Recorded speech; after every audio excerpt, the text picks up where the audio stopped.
right, we are live. We are Front Office Pros. I am Steve. I'm with Joe. And today we have the man of the hour, Dustin Ludke. He's joined Front Office Pros today to give his mock draft reveal, first round. He's also be posting the article coming up. Dustin, I'll be giving it to you here. But before we do that, basically some ground rules. Dustin's going to go through 5 picks at a time, 1 through 5, and then Joe and I are going to give our reaction to Dustin's mock. So, Dustin, why don't I go ahead and have you take it away? Yeah, so just so people know, this is my final version of my mock draft. This is actually version 7. I've done 6 different versions of this, and I do have trades involved. So, starting off the top, we've got the Carolina Panthers taking Bryce Young at number 1. At number 2, we have the Houston Texans taking Will Anderson, defensive end from Alabama. Number 3, I actually have a trade. I have the Vegas Raiders trading up with Arizona to take C.J. Stroud, quarterback from Ohio State. I have them trading basically 7, a first next year and a third next year to get 3 overall. 4th, I have the Colts taking Will Levis, quarterback out of Kentucky. And then at 5, I actually have another trade where I have the Atlanta Falcons trading up to get Jalen Carter, defensive tackle from Georgia. They trade with Seattle. They give Seattle 8, 110, and then a second next year to get up into 5 to take Jalen Carter. So let's start with you, Steve. What do you think about these first 5 picks? Yeah, so I think Bryce Young at number 1 overall, that seems to be chalk, I think, at this point. And then what people will see my mock draft tomorrow, but I tend to agree with you when it comes to Will Anderson. I do have a question with you, though, when it comes to the Raiders. What makes you so convinced that the Raiders are going to go up to number 3 to get C.J. Stroud? So I'll say this. There's two systems in the draft that just are always the jokers, the wild cards. It's the Raiders, right, with hangover from Al Davis. Mike Davis is now in charge. They always seem to draft wonky picks, whether that's a kicker in the first round or Darius Hayward-Bay early. And then the other wild card in the draft is traditionally the Patriots. And now you have Josh McDaniels coming over from the Patriots, carrying that kind of like, we don't care about consensus. We're going to take our guy. And that married the two. They realize Stroud's falling. They have Jimmy Garoppolo, who can't stay healthy. They have a good opt-out after this year. So they jump up to take this falling C.J. Stroud. They don't want him to go to the Colts. And that's their kind of like, we're just going to do it because we want to. I have them giving up a first and a third. So not a huge price. It's not like 3 firsts like San Fran had to trade to get Trey Lance. So not a horrible trade for them. They might have to pay a little more, but it's just their wild cards. And I can see them going, wow, we didn't think we had a shot at Stroud. Now we do. Let's move up and get him. So, Joe, what do you think about these picks? Yeah, the first 2 are pretty, across the board is kind of chalk. But I was interested with the Raiders pick as well. With Stroud, I kind of think if they do trade up, maybe it's for Will Levis. I think he kind of fits McDaniel's system a little bit better in the offense. But, definitely interesting. I could definitely see, Raiders definitely trading up to their 3 spot to get a quarterback, especially, if they do have their eye on Stroud, like you mentioned. I thought your second trade here in the top 5, 2 trades in the top 5, that's pretty interesting, especially seeing how most of the time you see trades like this, it usually involves quarterbacks, but, Falcons traded up to get Jalen Carter, and with people expecting him to go through, that 1 to 6 range, pretty interesting. Yeah, I'll say this. I think these are the top 5 picks. Whether these teams are the ones that take them, I think these are the top 5 picks. I had the Falcons moving up. They get Jalen Carter from Georgia, so they keep him close to his support system. Obviously, we know he's had some off-the-field issues, and then he had a pro day that was less than spectacular. There's some questions on his motivation and mental health. So I think Atlanta can get him there. They trade up. Don't give a ton up for him, a second-round pick next year and the 110 overall this year. To move up and get him, keep him close to home, keep him close to that support system, can work with them, and kind of retool that defense that was really good but has lost some pieces. And I think it's just a good fit I think the Falcons are a good fit for Jalen Carter, and I think he's worthy of a top 5 pick. If he didn't have the off-the-field issues, if he doesn't have the bad pro day, he's talked into probably 2 with Will Anderson up there. I think he's that caliber of a player. So 2 other quick comments from me. So one will be, I'm going to kind of pinpoint on your trade with the Falcons. I'm a little curious by it. I'm kind of surprised you wouldn't have the Seahawks taking them, because as far as the Falcons go, They already have Grady Jarrett on the roster, and they just signed David Onyemata from the New Orleans Saints to a 3-year deal with the defensive coordinator. So you could say that they have their 2 starters in place at defensive tackle. And then real quick about Levis. All right, go ahead. Respond. Yeah, you probably want to respond to that. So I think Carter can replace, like, he probably doesn't play every down. I don't think he's an every down player right now. He's kind of got some motor issues. He's got some motivation issues, if we want to call him that. So I think he's just a good rotational piece. Atlanta has focused this offseason completely on the defense. I think this is that final, like, just feather in the cap. Like, we've rehauled our defense this year. They traded for Jeff Okudah. They have all these guys. They made pretty much all these signings on defense. I think this is that final jewel in the crown of our defense is rock solid. Jalen Carter can come in, stop the run. He can get pressure. Like, he's not going to play every down. I think he's a rotational guy. But if they can get him to a point in a year or two where he wants to play every down, if he gets, buys in the system, gets that motivation right, I think he can definitely take over in a year or two. And what's your comment on Will Levis, Steve? Well, I actually have no problem with this pick. I just can't figure out, when it comes to draft season, we know that there are things that are said that are absolute bull-faced lies, yes. And then there are some things that have some truth in it. I don't know which is which with them. I could totally see that what they're saying is true, that the Colts love Will Levis and he ends up being a pick, or I could see him being a complete smokescreen and they have no interest in Will Levis. We'll find out after the draft, but I see what you decided. I'm very torn about whether it's fact or fiction, basically. And I'll say this, for the first 6 versions of my draft, I didn't have Will Levis here. I don't think Will Levis should be a first-round pick, to be honest with you. I just think the Colts have fell in love with him, and they fell in love with him early, and they've seen the rest of that process through those Will Levis tinted glasses of, oh my gosh, he's got this arm strength. I don't think he can start week 1. I don't think he should start week 1. I think he should sit for 6 games, if not a full year. I'm not sold on him being a pro-level quarterback. Like, his pocket awareness is non-existent. So I think it's just a pick that the Colts want to make. I think Jim Irsay is a big enough nut job that I think he will just make the pick because that's a guy he likes, whether he should or shouldn't do it anyway. Well, I'm just going to give you some friendly advice. When you go to the draft, if you see Mel Kiper, don't tell him what you think about Will Levis, because you may not hear from him again. No, that's true. So let's move on to picks 6 through 10. So at 6, I have the Lions taking Christian Gonzalez, cornerback from Oregon. Obviously, the Cardinals are now in 7. They take Tyree Wilson, defensive end from Texas. Seahawks are now back at 8. They take Peter Skoronski, offensive tackle from Northwestern. The Bears are at 9 after trading the number 1 overall pick months ago. They get Paris Johnson, offensive tackle from Ohio State. And then the Eagles at 10 take Devin Witherspoon, cornerback from Illinois. So let's start with you, Joe. What do you think of this group of 5 picks? Yeah, I kind of like it. I think Christian Gonzalez is interesting at 6. I think if they had the choice, maybe they go Devin Witherspoon. But I think if they do go corner, it's between those 2 guys. I like Arizona getting Tyree Wilson. This is a guy that they're thinking that could be even better than the number 2 pick there. Will Anderson, yep. Will Anderson, yeah. So they're, that's a good value for the Arizona Cardinals at 7 there. Skoronski to the Seahawks is interesting. If they do end up going to the offensive line, I really like him. I definitely think he's going to be a top 10 pick in the draft.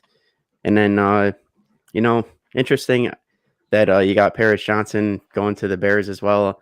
I personally think they might go corner with defensive side of the ball. And Paris Johnson, I think there's a couple. I think it's interesting whether or not that Paris Johnson will go second, or will it be Broderick Jones for the tackles after Skoronski. And then, the Eagles getting Witherspoon corner makes sense. They got some aging veterans there. Yeah. So, I think that pick makes sense. Yeah. Steve, what do you think about these picks? Yeah, I honestly feel like these picks make a lot of sense. Agree with Joe. I mean, I think the Arizona Cardinals are super happy if they end up getting Tyree Wilson, at 7. I think Christian Gonzalez, corner, makes a ton of sense for the Lions, so long as they don't take a quarterback, because, they did trade away Jeff Okudah, so they do have that spot. But based on your mock, Anthony Richardson's still there, so they decided to pass on Anthony Richardson. And then the only one I have a real qualm with is your pick with Devin Witherspoon going to the Eagles. They already got Darius Slay and James Bradbury. I believe that Devin Witherspoon's more of an outside corner. So to me, I mean, he's a really good talent. So it could be considered a luxury pick, for the Eagles. But just based on some of the other needs that they had players that left in free agency. You like Javon Hargrave, like some of their linebackers. They lost, Miles Sanders. You're not, having Bijan Robinson yet. So that's probably the only pick that I wonder about here. Yeah, I think it's definitely a luxury pick for the Eagles. I think it's a best player available pick for them. Obviously, they have a pick later on in the draft at 30, where they can address some of those things. Right, running back, I think everyone's saying is a need. They could go Bijan Robinson here. I think they brought in Penny. They have Gainwell, who they like. The running back group after Bijan is really deep. Like, they could get a guy in the second round. So I kind of had this as, you're right, as a luxury pick, even though they have Slay and Bradbury, that he can, but Witherspoon can be that lockdown type corner, and they can kind of shift some guys around. They lost some safety help. I don't think there's a good safety. There's one. Brian Branch is the only good safety, I think, in the first round. So I think they look to shore that up. I think it's just best player available, which is what the Eagles have a tendency to do over really team needs. I think they'll just coach it up, especially with they're trying to make another run. Like, they're poised to make another run at it, right? There's all this rumor that they may trade for Derrick Henry, so we'll see if that comes to fruition. We'll see. But I think this is a pick that allows them to be a little more exotic on defense, moving Slay, moving Bradbury around, having three corners on the field if need be. And they can kind of do it. And right, Bradbury and Slay are older, and I think they're both on 1-year deals, if not 2-year deals maybe, but they're not going to be around forever. So this is kind of a move that luxury pick for him now, but definitely has future impact for him. And I'll agree. I think, like, Cardinals moving back and still getting Tyree Wilson, great pick for them. Like, they pick up some extra draft capital, get him. Seahawks could go defensive line, but I think offensive line, given that they kept Geno Smith for at least one more year, have Ken Walker. I think they want to shore up. Skoronski can play pretty much any position on the offensive line, so it gives them some versatility there. Pete Carroll likes to run the ball, so I think this is kind of a fit to get Ken Walker a little more move in there. So we can, if you guys are in the comments, you can drop your comments, and I'm going to publish right now. So hit the publish button. My article will be on dynastyprosfootball.com. I do give an explanation of all my picks there. So if you missed some picks or want to get some more in-depth on all my picks, it is just published on our website at dynastyprosfootball.com. You can check out my mock draft there, kind of give some explanations on there. So you guys ready to move to 11 through 15? Looks like Steve has got one. Steve's got one, yes. Dustin. I think, could some give some pushback behind the Peter Skoronski pick for the Seahawks? They did just draft Charles Cross in the first round last year. So, does it make sense for them to draft more than likely a right tackle because Cross plays left tackle in the top 10? Typically, you see a left tackle being the pick in a top 10, and they already have Charles Cross. Yeah, but I think Skoronski can play any of those positions. Like, he can play left or right tackle guard. He can play center. I think his versatility is why you take him there, just so you have, right, so you can shuffle him along, right? Injuries happen. I think just given his versatility makes him the best offensive lineman for me on the board just because he can play all 5 positions. Plus, Steve, as we saw in free agency, teams are really valuing the right tackle position more as well. So I don't think it's crazy for you to kind of take that right tackle for support on your offensive line in the top 10. And I think if he's not taken, then I think the Bears jump all over Skoronski. I think that's why the Bears knew when they traded back, they were basically settling for probably the second or third best offensive tackle. And Paris Johnson's not a bad offensive tackle at all. So he definitely shores up their line for him. So I think that's a huge get for the Bears. Obviously picking up DJ Moore and some other picks in that trade. So.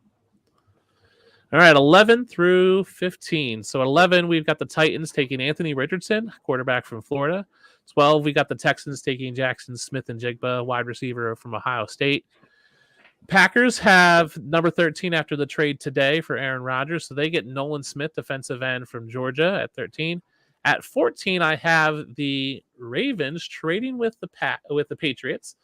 They give up 22, a second next year, and 157 this year. To get up to 14 to take Joey Porter Jr., the cornerback from Penn State. And then at 15, I have the Jets taking Broderick Jones, offensive tackle from Georgia. Steve, which of these picks stands out the most to you? Well, I mean, I'll say this. I agree. I like the picks. I mean, all of them are good picks. I like Jackson Smith and Jigba going to the Texans. I think that makes a lot of sense. They need a receiver.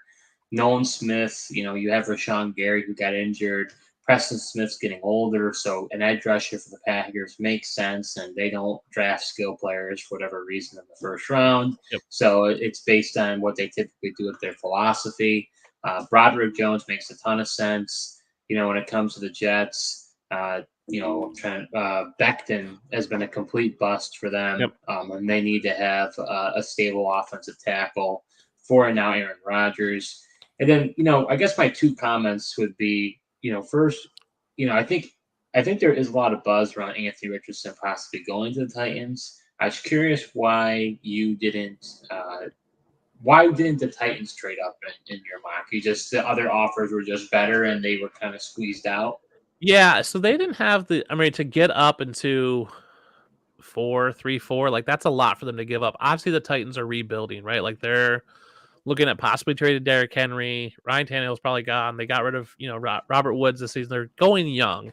So to give up a first and a second to get up there didn't make a lot of sense, where they knew they can roughly assume that one of these guys is going to fall after, right? The Lions are a possibility, maybe taking a quarterback, but really we know Carolina's taking one. Houston probably could take one at 2 or maybe 12, or maybe they trade up. Obviously, you have the Raiders. The Colts are taking one. So 2 are coming off the board. Panthers, Colts. A third probably comes off the board with the Texans if you are playing the risky, worst case scenario. And then maybe one of these other teams sneaks in Anthony Richardson. I think the Titans are content with, if Richardson's gone before 11, they go elsewhere and then take a Hendon Hooker in the second round, or wait till next year and just see what, Malik Willis has. I think Richardson being at 11 is just a huge value for them.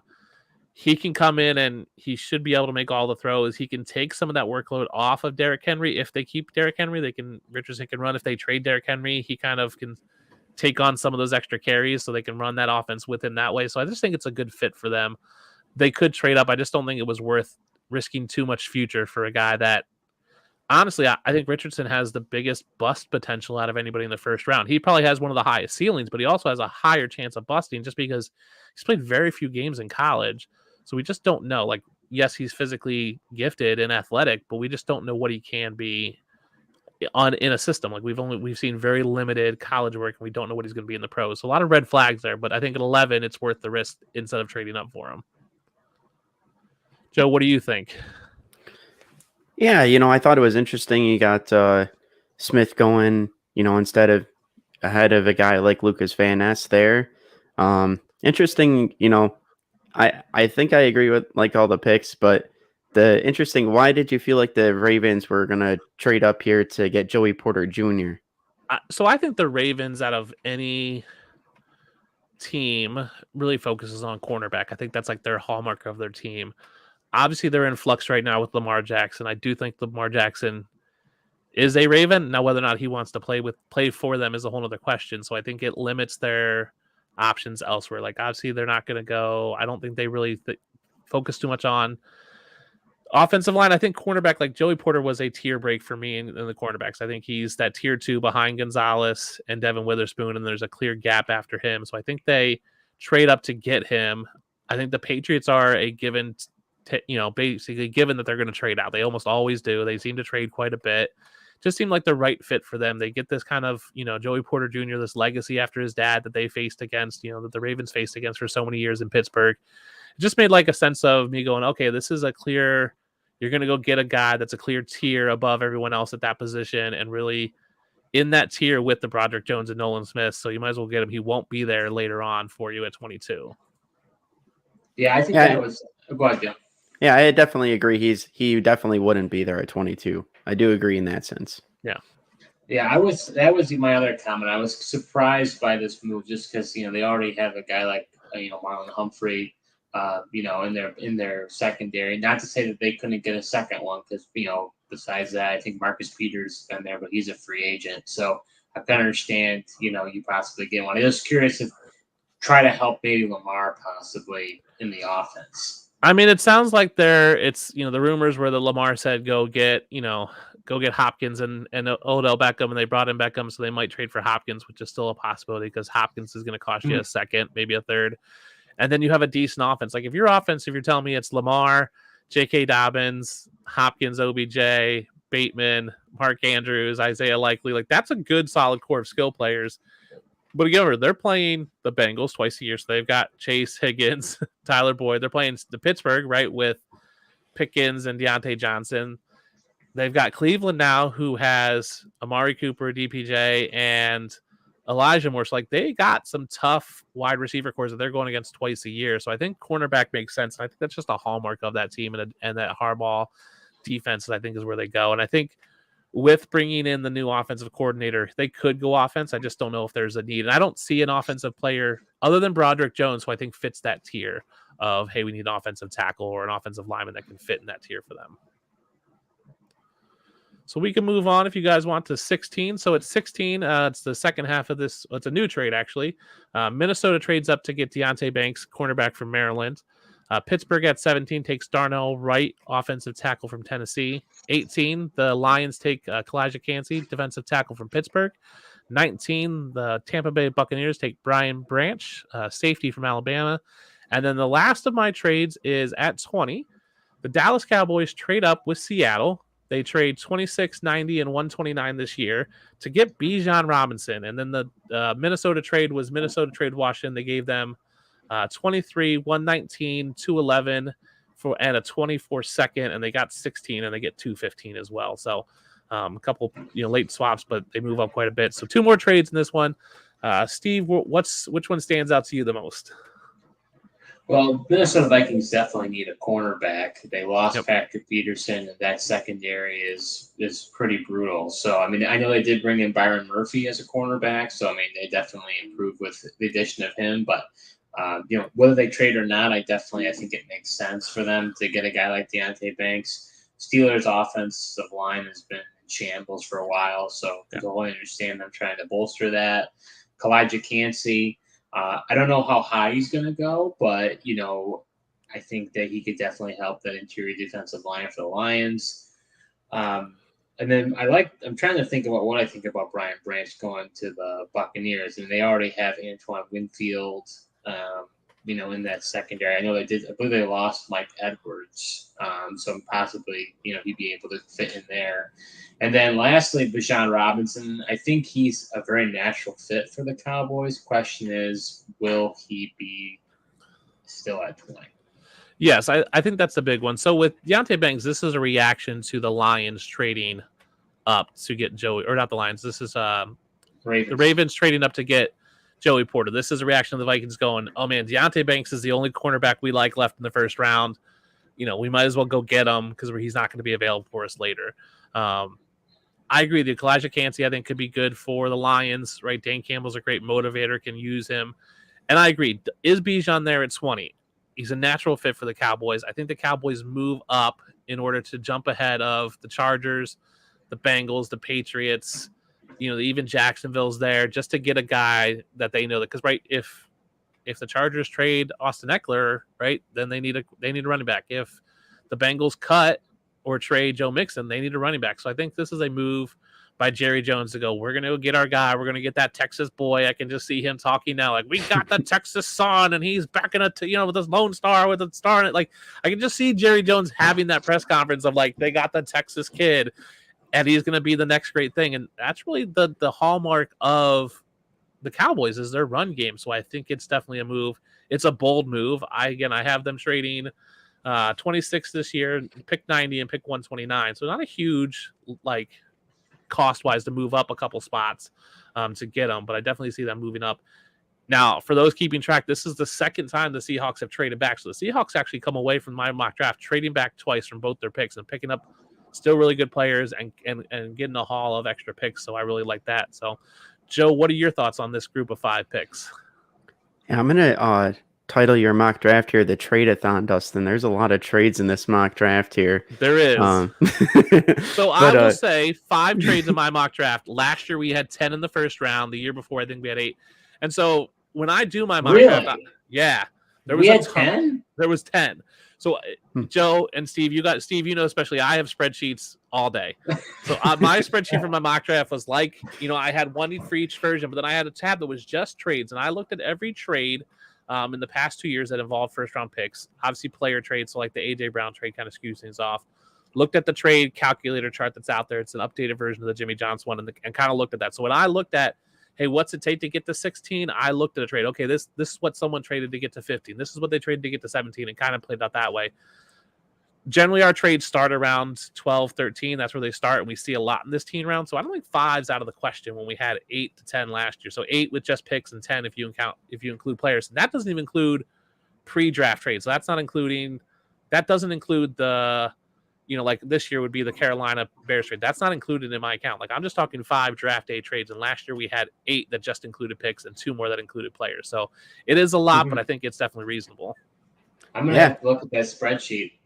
I'll send you my spreadsheet. You'll be shocked by the colors and all sorts of stuff. Yeah, I didn't realize there was 8 last year. Wow, that's really interesting. But I definitely, I like Deonte Banks going to the Minnesota Vikings. It'll be interesting, kind of, if things do happen on your mock. If the Steelers were to try to also kind of trade up in reactionary moves for a corner, because I think they're either going offensive line like you got or secondary help. But yeah, a lot of your moves make sense. I think Branch makes a lot of sense going to the Buccaneers as well. Edwards is gone. I don't think they're going to bring back Logan Ryan either. So it kind of gives them then flexibility with the special player that he is, as he's kind of that Swiss Army knife player that can play all over. And as you mentioned, Bijan Robinson really does make way too much sense for the Cowboys. But as you guys said, the question is, will he be there at 20? I'm not sure. Yeah, I'm not sure either, right? Like, it depends on how high they have to move up to get him, because he's not going to be their pick at 26. So how high do the Cowboys have to jump up to get him? Or do they just wait and take someone like a Roshan Johnson in the 2nd or 3rd round to pair with Tony Pollard? I just can see Jerry Jones just touting that Texas kid storyline and bringing home the prodigal son type deal. It's just going to be the talk, and it is a natural fit. I agree. Brian Branch to, I think, Tampa Bay was one of the few picks that I had pretty much every mock draft. It just made sense. They need a safety, right? Mike Edwards is not there. You're right. Logan Ryan's not coming back. Brian Branch is he's a go-getter. Like he's a dude that just likes to hit, and he's just going to be, I think in my article I wrote, like, he's going to be a fan favorite by like week 4. People are going to love him in Tampa because he's just going to go out there and just make plays.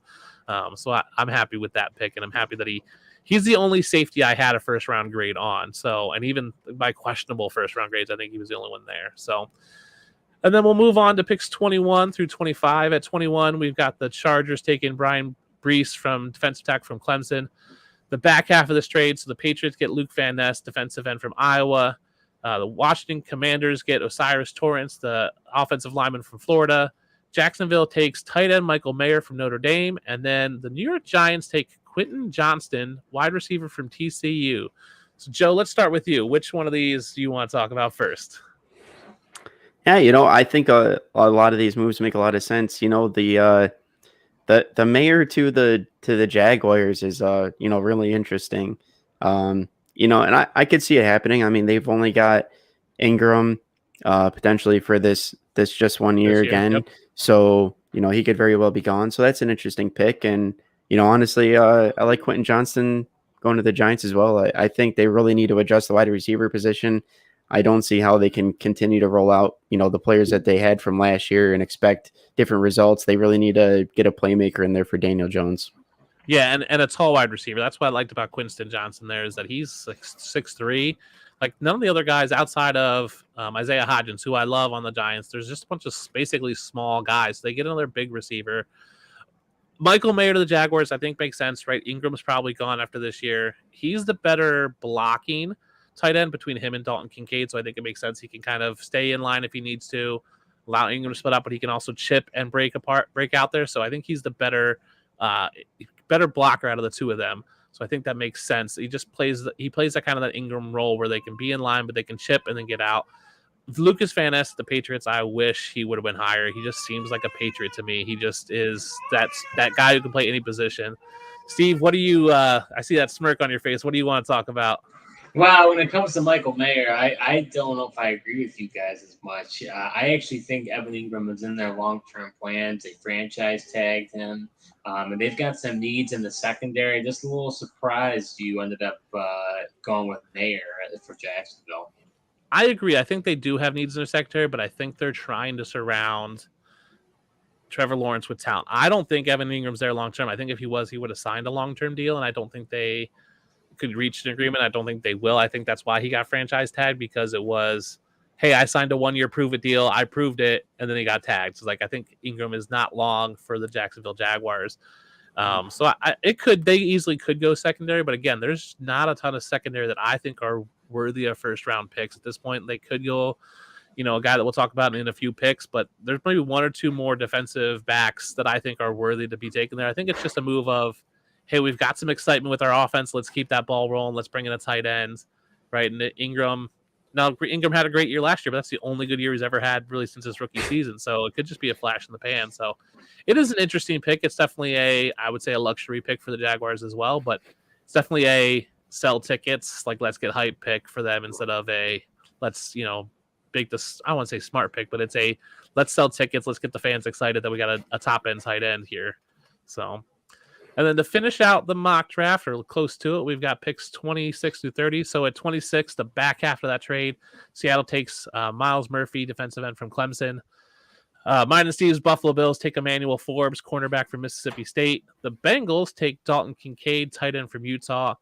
The New Orleans Saints at 29 take Zay Flowers, wide receiver from Boston College. And at 30, the Eagles take Will McDonald, defensive end from Iowa State. So we'll start with you, Steve. What do you think about these picks here, and maybe the Bills in particular there, since we're both Bills fans?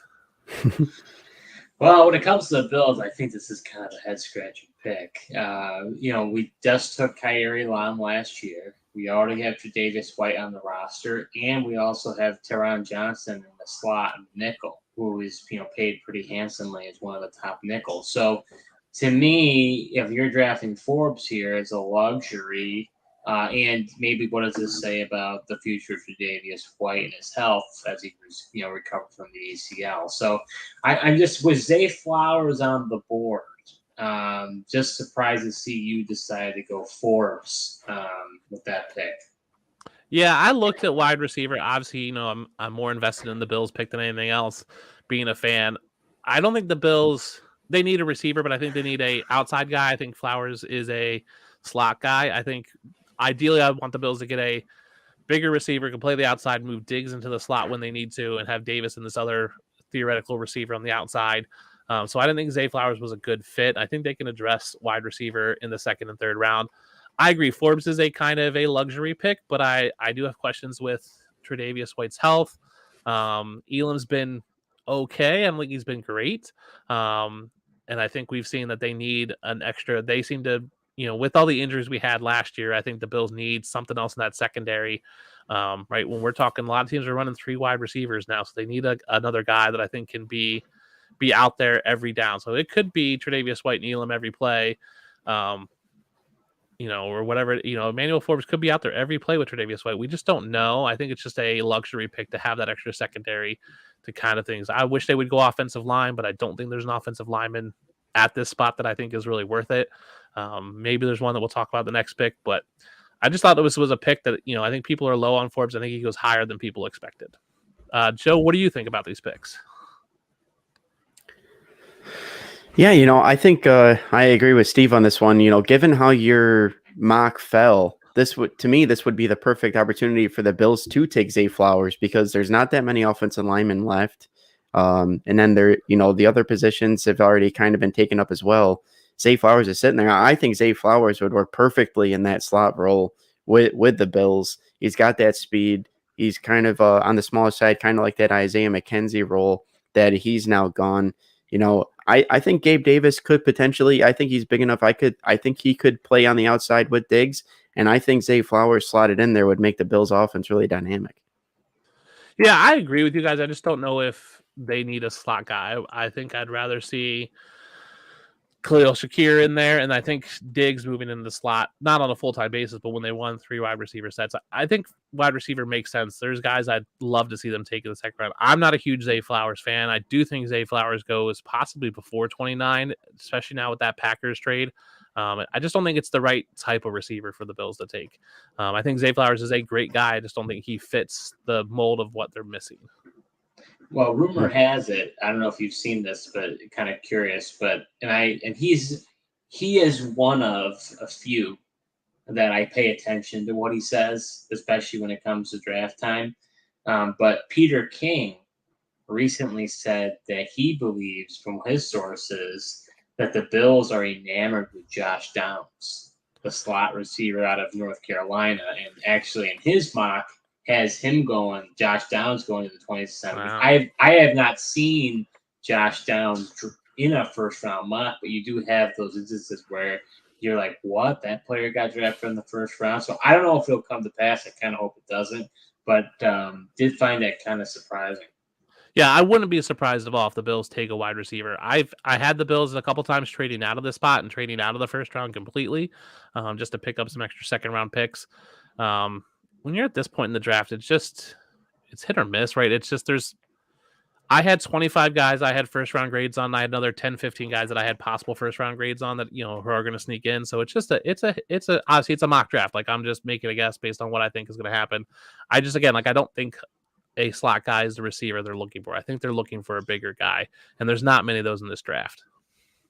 Yeah. Real quick for the other picks. Oh, go ahead, Joe. Were you going to say something? I was just gonna say I agree with you, Dustin. This part of the draft, doing my mock draft, this section of the draft is really tough. And the Bills at 27, I had a heck of a time with myself. I think they have a lot of options. I think if it would, given your mock the way it fell, I think their best thing would be to trade back and just acquire more picks and just get out and get some second rounders. Yeah, had Minnesota not traded up, I could see Minnesota trading back in to get a Hendon Hooker. If Tennessee doesn't take an Anthony Richardson, could they trade up to get Hendon? I think this is a perfect spot to see someone trade in to get Hendon Hooker at the end of the first round, but I just couldn't find a team that had the capital to get there that was early enough in the second round to get there. As far as the other picks, really like Myles Murphy to the Seahawks. He kind of can play. He can rush on the inside and outside. I think he would really fit with what Pete Carroll likes to do. I also like Kincaid going to the Bengals. He'd be a dynamic weapon for the Cincinnati Bengals. I know they brought in Irv Smith, but that guy can't stay healthy. So, having an athletic weapon like Kincaid would be great. I don't trust Michael Thomas, so bringing in a guy like Zay Flowers, I think, makes some sense, gives some more pass weapons for the Saints. And I really like Will McDonald a lot. To me, he's got that, you hear like draft analysts, and I'm no expert, but you talk about like like Mel Kiper would say that in his opinion Will Anderson is an elite prospect, whereas like a guy like Vaughn was, because Vaughn had that bend, like are you able to have that bend where he doesn't have that bend. Where McDonald, though, from my understanding, he actually has the most bend to be able to get around the edge. He's just a little bit. He's just I think a little undersized. His weight is a little bit low, but I think he could be a good player. Yeah, and we saw, I think, in the Super Bowl that the Eagles couldn't really get to Patrick Mahomes. Will McDonald's probably a rotational guy. Like, he needs to get that motor going and be consistent, but you don't need him to play every day on that defense. You just need him to go out there and on pass rushing downs, right, and just go after the quarterback. I agree with you, Steve, that he's got a lot of bend, and he's got a lot of. When he's on, he's great. It's just a matter of him being on consistently, and I think that's right. And Dalton Kincaid to the Bengals made so much sense to me. He's not a great blocker, but they have Drew Sample for that, and that's what Drew Sample's role is. And they signed Drew Sample to 1-year deal. I agree. Irv Smith's okay, but he can't stay healthy, so it's just a good luxury pick. And Zay Flowers, I loved him to the Saints. I just think that role fits in well for them with Andy Dalton. Like, he could be a Hunter Renfrow light in that offense with Derek Carr. Like, he's got some really. Zay Flowers' route running is phenomenal. Like, he could do those kind of crazy cut routes that Hunter Renfrow was doing 2 years ago, and he could catch up a ton of targets. And then we'll finish out the draft with pick 31, the Kansas City Chiefs. Take Anton Harrison, offensive tackle from Oklahoma.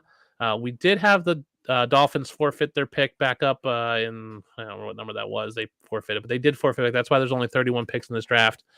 And then it looks like you guys gave me 3 guys that you guys are curious why I didn't have them go in the first round. Hendon Hooker, QB out of Tennessee, Jahmyr Gibbs, running back from Alabama, and Jordan Addison, wide receiver from USC. So I'll address those 3 real quick. I think Hooker should be a first round pick, and I don't think, this is my hot take, I don't think Will Levis or Anthony Richardson deserve to be a first round pick. I think they're project quarterbacks who probably need to sit. I know, Steve, I see you shaking your head. They probably need to sit. I said this for a long time. They need to sit for 6 games, if not a full year. If Hooker doesn't tear his ACL or whatever it is, he's probably talked about in that range of 1 through 4. He was Heisman candidate before he got hurt. Jahmyr Gibbs is getting a lot of buzz right now where some teams are saying they got him up there with Bijan. He's a more Alvin Kamara type. It's just a different style running back. So if you're looking for that, he's up there. And Jordan Addison, I thought was okay, but not great. And I think all these guys go real early in the second round. And these were guys that I had on my possible list of possible first round picks. That just the way it fell, it just didn't work out. I think what we see in a lot of times when we talk draft, especially in our industry of this fantasy, but we want these fantasy relevant players to go. And I think everybody's like, it's going to be 4 quarterbacks right off the bat. Then it's wide receiver and running back. And I think the fantasy impact on mock drafts has really leaked in. And I tried to fight that of, man, they take a lot of offensive tackles and defensive linemen and cornerbacks. Like, I don't think we see all these fantasy relevant players go in the first round. I think the second and third round are going to be tons of running backs and wide receivers and tight ends and maybe a couple quarterbacks. So they're good names to bring up. I think where they land matters a lot. And if they sneak into first round, that's huge for their draft capital and what a team thinks of them. So what are your guys' thoughts? Steve, let's start with you. What are your thoughts overall and on these guys? Yeah, I guess 2 things that really come to my mind with this is, well, I'm a little surprised by the Anton Harrison pick real quick. I'm a little surprised by that, just knowing that they signed Jawan Taylor for all that money. I guess you're assuming that Anton Harrison will play on the right side. I mean, I think he will. I think it's going to be a rotational piece or where they can kind of slot him in and they can move some people around, but I do think he'll play on the right side. Okay. And then as far as the other guys go, I'm just surprised with the amount of trades that you had, and given the history of it that I didn't even know, why you didn't have a team trading up from the second round into the first round and getting that 5th-year option the teams covet to get a guy like Hendon Hooker, knowing even for yourself that and I know you're doing what you think teams will do. It's not what you would do. But you even say yourself that Hooker, you might have him at number 3 as far as rankings. Yeah. I had thought about it, and I had in a couple of my versions, obviously the Bills trading out, and a lot of people traded in for Hendon Hooker. It's just, there's just a tough spot there at the end of the draft. Like, what are you willing to give up? Like, how far are teams willing to drop back, right? Because the teams that needed a quarterback took one at the start of the first round. So you're talking about, like, who needs one? Minnesota, but they don't have a second-round pick. Even if they don't trade, they don't have a ton of assets to move up. So they're really giving up a ton to basically have a guy sit behind Kirk Cousins for a year. I just looked at, like, who else needs a quarterback in the next 2 years? Because, right, Hendon Hooker is probably not starting this year. He probably doesn't even play this year if he's ready. So it was just a matter of, like, who's willing to give up a ton. And then you look at the draft, like, if I'm Minnesota, even if I have a second round pick, like, will he follow me? Probably, because no one else really needs a quarterback. So it just became a positional scarcity thing where it was just like, hey, what's trade up for what and for why? Is there a reason you need to jump ahead of someone? No. If you don't need to jump ahead of someone, you don't need to trade up, is kind of the philosophy I had with trades. So Joe, what did you think? Yeah, I actually think the Anton Harrison pick, makes sense for the Chiefs. They lost both tackles. Yep. And then so they got Jawan Taylor. They're going to try to move him to left tackle like they did with Dwayne Brown. So they really do need a right tackle. And I think Anton Harrison, given his measurables and stuff, I think he's going to fit better as the right tackle versus playing the left tackle position. So, I don't really have any complaints there. And, I get it. I think there's always going to be guys that you want to put in your first round mock, yep. But then for whatever reason, you go through it and you just can't get him in there. I mean, we're all going to have interesting players that we leave off. So can't give you too much flack for that. Yeah. I mean, it's a hard one. Like, I want Hendon Hooker I would love for Roshan Johnson to get first round draft capital. I love the guy at the combine, but he's just not there. I think Jahmyr Gibbs could be there, but again, I really tried to look at it as, take it slow, team by team. What's this team need? What's their philosophy? What's available? Do they need to move up to get a guy? Right. When I started looking at when I got into the draft, it was, oh man, there's a ton of teams that need cornerback. Okay, who's moving up? There's a ton of teams that need offensive tackle. Who might move up to get one? Oh, if the Cowboys want a running back, okay, Chargers, Bengals, like those are guys that are looking at running back. They need to jump ahead of them. And that's why I think Hendon Hooker and Jahmyr Gibbs and Jordan Addison, it's like there's no need to move up because no one's going to take them in front of you.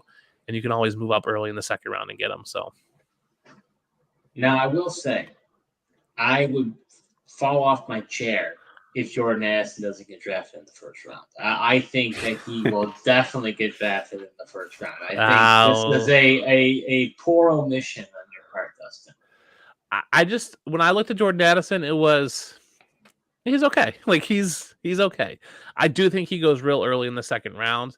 I just couldn't find a good landing spot for him. He's not overly big. He's not overly fast. He's just kind of a okay wide receiver. Like he does everything good. He doesn't do anything great. So that's why I just didn't have him. Right. I think the Giants need a tall guy. That's why they went Quentin Johnson. I think the Saints need a more slot guy. That's why they went with Zay Flowers. Jordan Addison, I don't know if he's a big slot guy, if he's an outside guy.